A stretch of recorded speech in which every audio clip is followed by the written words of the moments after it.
Welcome to Sweet Life Beat Life. We hope this video helps. You'll start by getting your devices ready. Put the Apple Watch on snugly and update Watch OS and iPhone iOS so sensors and algorithms are current. Open the Watch app on your iPhone, then tap Privacy and make sure heart rate is enabled. Open Health and confirm permissions. Once done, calibrate by walking briskly for 20 minutes outdoors so GPS and stride data align. This improves zone accuracy. Make sure Bluetooth is on and the watch is paired before moving to workout setup. Now you'll configure zones and begin the recording.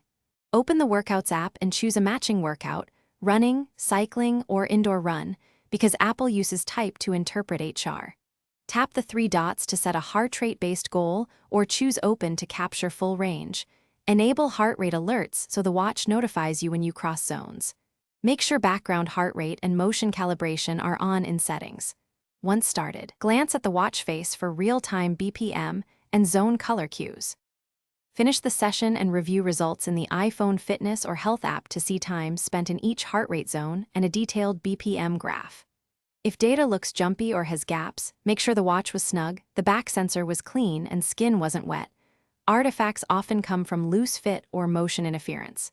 If problems persist, restart both devices, reseat the watch, and recalibrate with a 20-minute outdoor walk.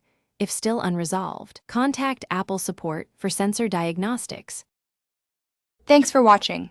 Consider subscribing if we helped you.